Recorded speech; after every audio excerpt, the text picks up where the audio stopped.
Today we're going to be going over the 10 biggest changes in the Kortz Center Heist DLC in GTA Online. If you didn't know, it came out on July 14th, a couple of days ago, and there were some pretty major changes, some definitely better than others. We're going to get into it. Leave a like, subscribe if you're new, let's get started. To start things off, Rockstar have fixed a major issue with the casino heist in Grand Theft Auto Online, something that everybody has wanted fixed for a very long time, and this is of course the famed man trap game crashes.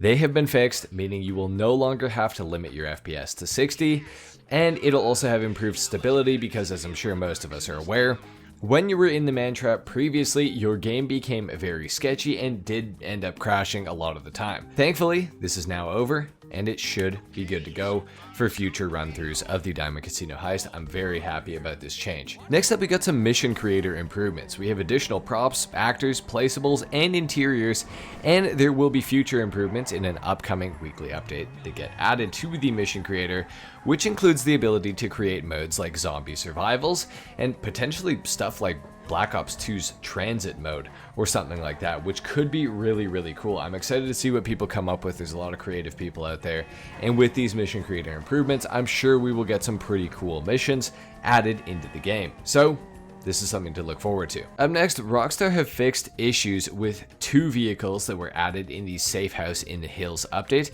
that had problems, including the Fister Extreme and the Bravado Buffalo STX Pursuit. Both of these cars had problems with clipping into curbs, uneven road surfaces, and things like that, which would typically result in the cars going flying up in the air for seemingly no reason, and just generally having worse handling than they were intended to have.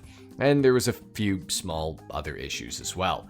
So those cars are both going to be good to go now, so I look forward to driving them with the improvements and the fixes applied to the vehicles themselves. Now, Rockstar have actually added or changed a few things around the map with this update, famously adding some trees between the upper and lower parts of the road that the Richmond Villa sits on, potentially in an attempt to cut off a faster route to the Kortz Center, except you can very easily go around them, so perhaps they just added them for the looks, honestly, but regardless, it's cool to see a map change. Even a very small one is of course nice to see. Now, Rockstar have also made some other changes around the Kortz Center itself. First of all, they've closed in the maze entirely. You used to be able to exit the maze on like all sides and just climb up on the sort of barrier that surrounds the outside of the maze, but now there are only two entrances, the side exit and the main entrance into the maze. Those are the only two ways in and out. Previously, there was about 4 ways in and out, or more technically, but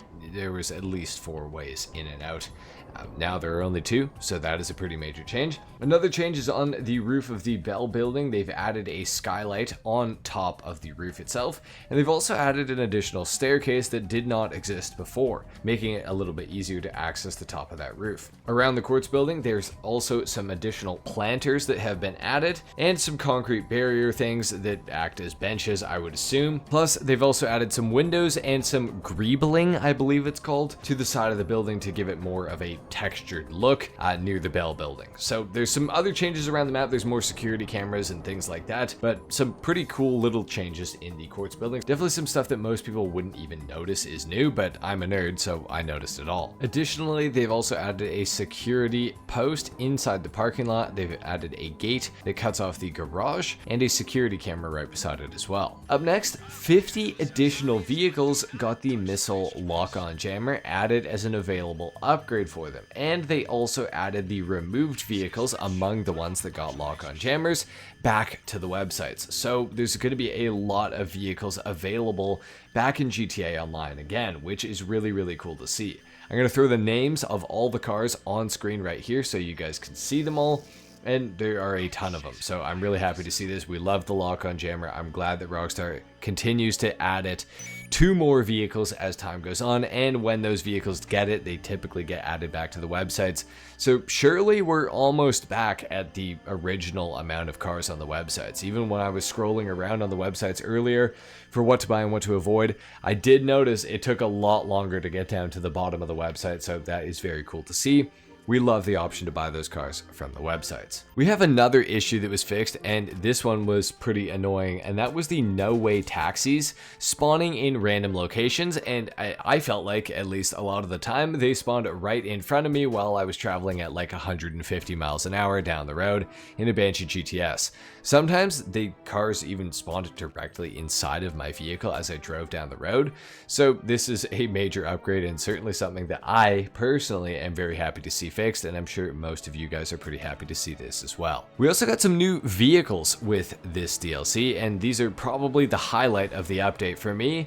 Almost all of them are extremely cool, and the drip feed vehicles are also exceptionally awesome with this update as well, so we're going to go over all of these right now. Now, currently available, we have the Grotti Cartuccia GT, a rear-wheel drive sports car. We have the Grotti Velino GT that has an optional HSW upgrade, and it is in the supercar category.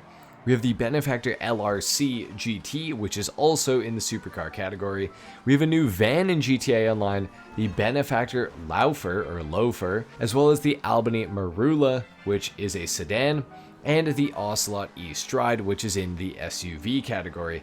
And we also do have one additional vehicle, which is a Tier 4 heist progress reward for the Kortz Center heist specifically, and that vehicle is of course the Vapid Caracara 6x6 Armored. Now, this challenge is one that is definitely going to take a long time to complete, and honestly I hope that Rockstar will make it a little bit easier, but for now you will need to complete what's on your screen here, which is $50 million taken from the Kortz Center, that is a lot of money, especially considering that this heist only pays the really, good amount of about $2.1 million once per week on your first run through of the heist. So this is probably going to take a really long time to get unless they change this, which I really hope that they do. Now, we also have some drip feed vehicles, namely the Pegassi Horus, a Pagani Zonda based vehicle. We also have the Pegassi Ignis Pursuit and the Gallivanter Warden. So some pretty cool vehicles on the way. And additionally, we have some upcoming vehicles that will be getting a drift tuning, which includes the Invitero Coquette, the original, the Vapid Dominator GTT, and the Anis Elegy Retro Custom. Very cool to see. Up next, we got some game stability and performance changes.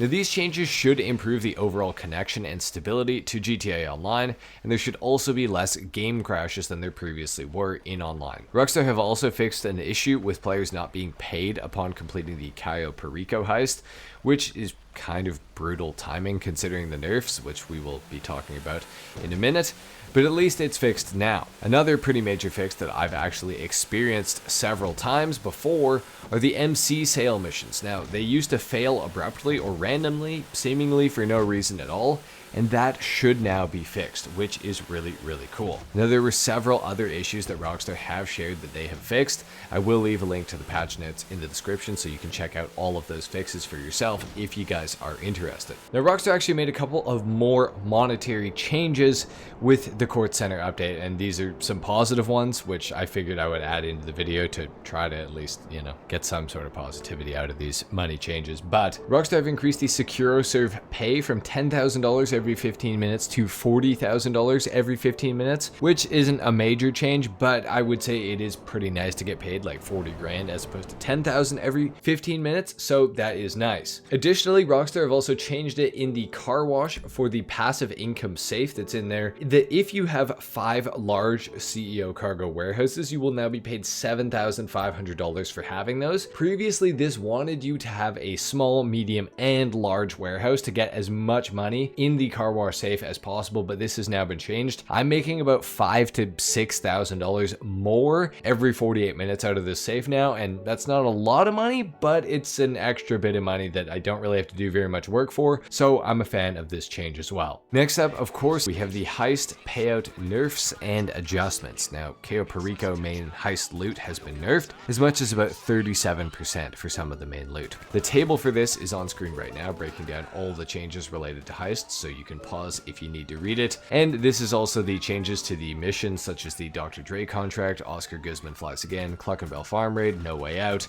and more. Okay, so this is me cutting in after I actually recorded this video. Literally while I was editing, it came out that Rockstar have actually adjusted the Doomsday Heist payouts, so they're actually higher now on the first time you run them during the week than they actually ever were. So that is a huge change. Thank you, Rockstar, for fixing that and making the Doomsday Heist more profitable than it kind of ever was, at least on your first run through every week now. So that is a positive change. That will be inaccurate on the table that you guys can see here on screen, but I do have a community post which I'll put a screenshot of right now, and that'll show you the new payouts versus the old payouts and everything like that. Now if you want to know more about these changes, I have made a video that I will link in the description of this one that goes more in depth on all of these changes. Now, not all of the changes are bad, but obviously the main one that everybody's focusing on are the Cayo Perico nerfs, which is a pretty major issue. And I think that Rockstar really seriously needs to take a look at that and revert that change.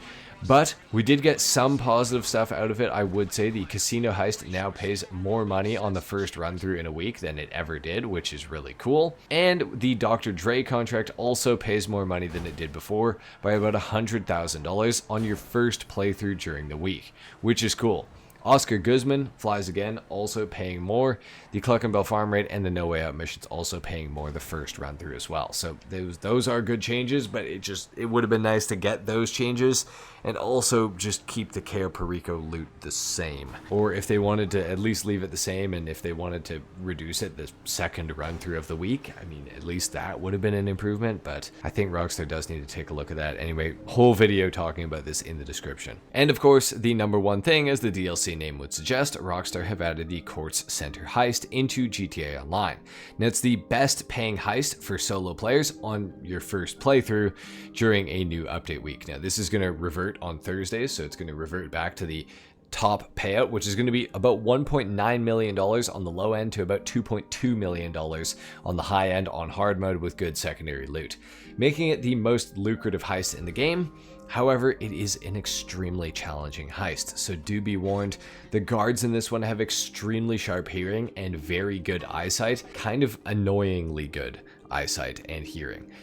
And this is going to make the heist extremely difficult to do stealthily. And I think Rockstar may honestly have to nerf the guards, because for most players, this is just too extremely hard to deal with. However, it is a very cool heist with some cool approaches and some cool missions to set it up. It might just need a little bit of polishing just to make it play a little bit better. Overall though, really cool heist. I did enjoy it on my first run through, but I did fail it about 10 times because the guards are very, very good, like I said. So that was a little frustrating, but once you get the hang of it, it will be better for sure. But anyway, guys, those are the 10 biggest changes in the Kortz Center Heist DLC. I hope you enjoyed this video. I hope you learned something. If you did, consider dropping a like and subscribing if you guys are new. I will see you in the next video. Until then, take care. Peace.